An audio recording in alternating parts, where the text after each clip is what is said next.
அன்பு நண்பர்களுக்கு டாக்டர் சர்வானந்தாவின் இனிய வணக்கங்கள்.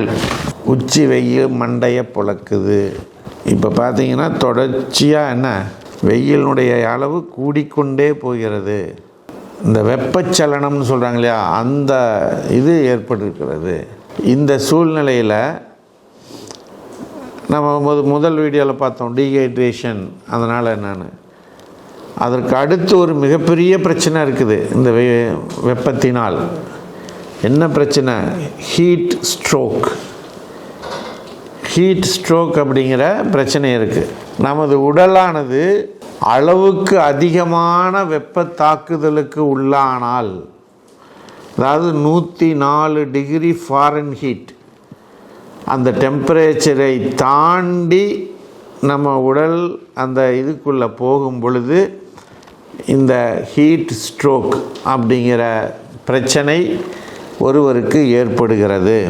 இந்த ஹீட் ஸ்ட்ரோக்னால என்ன பாதிப்பு ஏற்படும் அப்படின்னா, நமது மூளை பாதிப்படையும், இதயம் பாதிப்படையும், நரம்புகள் பாதிப்படையும், தசைகள் பாதிப்படையும், கிட்னி பாதிப்படையும், எல்லாமே மிகப்பெரிய இதுக்கு அடையும்.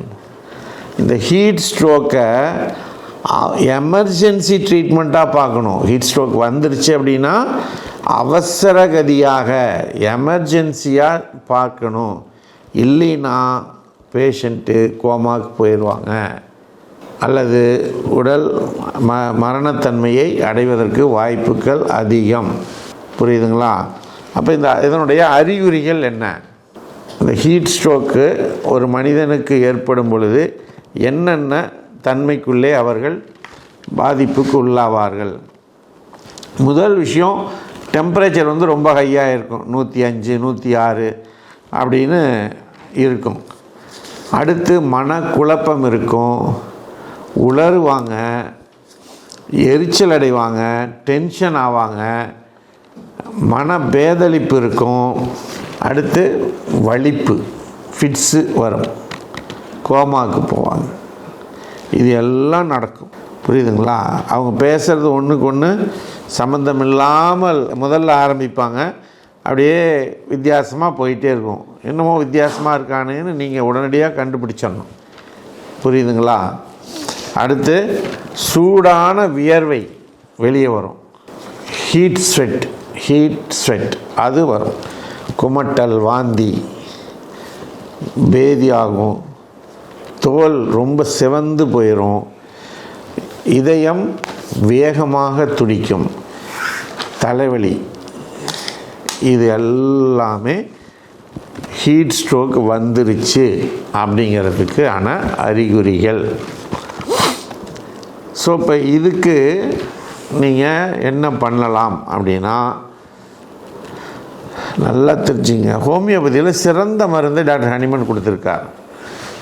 ஹோமியோபதியில் நாம் குளோனைன் அப்படிங்கிற மருந்து இருக்கிறது. இந்த குளோனைன் மருந்தை கட்டாயம் ஒவ்வொருத்தரும் வாங்கி ஒரு வீட்டில் வச்சுக்கணும். அந்த மருந்தில் ஒரு டோஸ் நீங்கள் சாப்பிட்டீங்கன்னா ஒரு வாரம் 10 நாளைக்கு அந்த சன்ஸ்ட்ரோக்குனால் இது மாதிரி அதிக டெம்பரேச்சருக்கு போனாலும் கூட பாதிப்பு ஏற்படாமல் தடுக்கக்கூடிய பவர் இந்த குளோனைன் இருக்குது. அமில் நைட்ரேட்டம் அதுக்கு இருக்குது, பெல்லடோனாவுக்கு இருக்குது, ஜெல்சீமியம் போன்ற பல மருந்துகள் இருக்குது. இதில் பெஸ்ட்டு மெடிசன் எதுன்னா குளோனைனை உடனடியாக பயன்படுத்துங்க. அடுத்து ஆஸ்பத்திரிக்கு அழைச்சிட்டு போங்க அல்லது ஹோமியோபதி டாக்டர்கிட்ட அழைச்சிட்டு வாங்க. அவங்களுக்கு என்ன கம்ப்ளைண்ட் இருக்கோ அதுக்கு ஏற்ற மருந்தை அவர்கள் உங்களுக்கு பார்த்து கொடுப்பார்கள் என்று கூறி, இந்த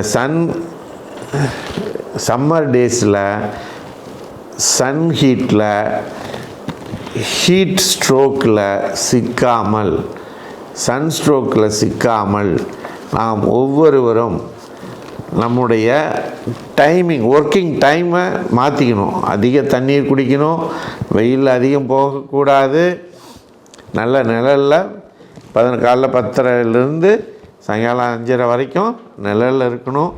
நீராகாரம் எடுத்துக்கணும். நிறைய சூடான கரம் மசாலா போட்ட உணவுகளை எல்லாம் தவிர்த்து ஈஸியாக ஜீரணம் ஆகக்கூடியதாக இருக்கணும். பழச்சாறுகள் எடுக்கணும். இந்த கார்பனேட்டட் வாட்டர்ஸ் ட்ரிங்க்ஸு அதை தவிர்க்கணும். நல்ல ரெஸ்ட் எடுக்கணும் என்று கூறி நல்ல ஆரோக்கியமாக வாழுவதற்குரிய இயற்கை உணவுகளை அதிகம் எடுங்கள் என்று கூறி வாய்ப்பளித்த சர்வ மற்றும் யோகம் யூடியூப் சேனலுக்கு நன்றி கூறி விடைபெறுகிறோம். நன்றி, வணக்கம்.